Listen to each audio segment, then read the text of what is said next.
हत्या करने के 2 दिन बाद शेर सिंह राणा ने देहरादून में पुलिस के सामने आत्मसमर्पण कर दिया और जुल्म स्वीकार कर लिया।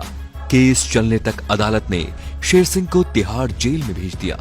तिहाड़ जेल में करीब 2.5 साल रहने के दौरान राणा ने कहा था कि तिहाड़ की सलाखें उसे ज्यादा दिनों तक नहीं रोक पाएंगी।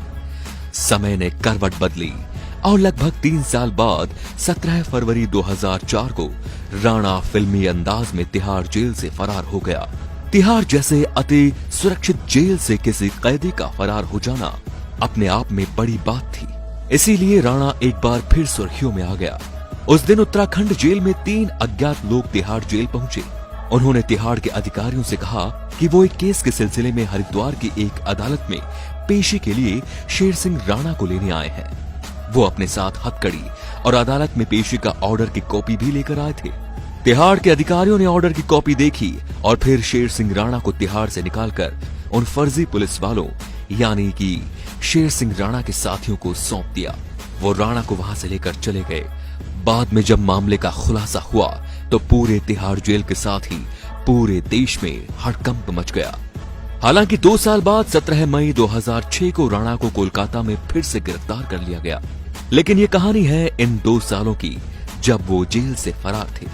जैसा कि हम सब जानते ही हैं कि भारत की धरती ने बहुत से वीर सपूतों को जन्म दिया है और ऐसे ही एक धरती मां के वीर सपूत योद्धा थे पृथ्वीराज चौहान, जो हिंदुस्तान के आखिरी हिंदू सम्राट थे।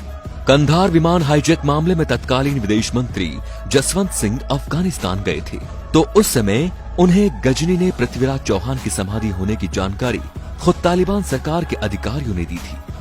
पृथ्वीराज चौहान की समाधि अफगानिस्तान में थी और मोहम्मद गोरी की कब्र के पास मौजूद थी। अफगानिस्तान में परंपरा है कि जो लोग मोहम्मद गोरी की कब्र देखने जाते हैं उन्हें पहले पृथ्वीराज चौहान की समाधि का अपमान जूतों से करना पड़ता है। जसवंत सिंह ने जब भारत आकर इस बात का खुलासा किया तो इस बयान को समूचे भारतीय मीडिया ने बढ़ चढ़कर देश की जनता के सामने रखा। फिर क्या था? क्या आम आदमी सभी पृथ्वीराज चौहान की अस्थियां वापस लाने की वकालत की? प्रयास करने की जहमत शायद किसी ने नहीं उठाई, लेकिन जब शेर सिंह राणा को पता चला तो उन्होंने सम्राट पृथ्वीराज चौहान की समाधि के अवशेष सम्मान के साथ भारत वापस लाने का प्रण लिया। सबसे पहले रांची से फर्जी पासपोर्ट बनवाया और कोलकाता पहुंच गया, जहां से राणा ने बांग्लादेश का वीजा बनवाया और पहुंच गया बांग्लादेश, जहां राणा ने फर्जी दस्तावेजों की मदद से यूनिवर्सिटी में दाखिला लिया और इसी दौरान उन्होंने अफगानिस्तान का वीजा भी बनवाया और फिर राणा ने कदम रखा अफगानिस्तान में। अफगानिस्तान में पहुंचकर राणा काबुल और कंधार से होते हुए गजनी पहुंचे, जहां मोहम्मद गौरी और पृथ्वीराज चौहान की समाधियां बनी थी। तालिबान के उस जमीन पर हर कदम पर खतरा था। इस तरह तालिबानियों की गढ़ में शेर सिंह राणा ने 1 माह गुजारा और पृथ्वीराज चौहान की समाधि को खोजते रहे और आखिरकार उन्हें वो जगह मिल ही गई और वहां शेर सिंह ने चौहान का अपमान अपनी आंखों से देखा और अपने कैमरे में कैद किया। राणा ने बिना डरे जान हथेली पर लिए पृथ्वीराज चौहान के अस्थियों के अवशेष निकालने की पूरी प्लानिंग अच्छे से की।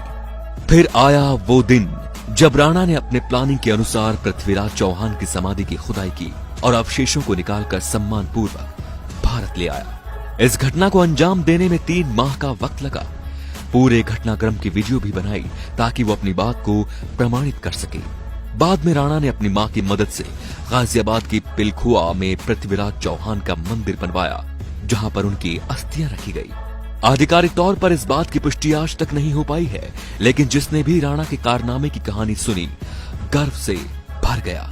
एक दिन जांच एजेंसियों को पता चला कि कोई कोलकाता में हिंदी अखबार ले रहा है और अखबार की वजह से राणा पुलिस की गिरफ्त में आ गया।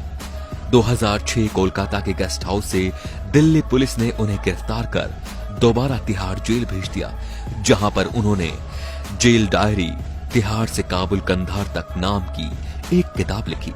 एंड ऑफ बेंडिट क्वीन नामक फिल्म शेर सिंह राणा के जीवन पर ही आधारित है, जिसमें शेर सिंह राणा का किरदार अभिनेता नवाजुद्दीन सिद्दीकी ने निभाया है।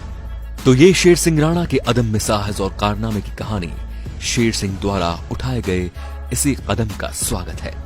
आपको बता दें कि शेर सिंह राणा द्वारा की गई हत्या और भारत के कानून का अनादर करने का बिल्कुल भी हम समर्थन नहीं करते। इस वीडियो को बनाने का मकसद सिर्फ शेर सिंह के इस साहसिक कारनामे को सभी के सामने लाने के लिए किया गया है, जब सरकार सब कुछ जानने के बाद भी सो रही थी और विपक्ष राजनीति कर रहा था, तब शेर सिंह ने अकेले बीड़ा उठाया धरती मां के वीर सपूत को वो सम्मान दिलाने का जिसके वो हकदार थे। तो दोस्तों, अगर आपको ये वीडियो पसंद आया हो तो प्लीज इसे आगे से आगे शेयर जरूर कीजिए और कमेंट में लिखिए जय हिंद, धन्यवाद।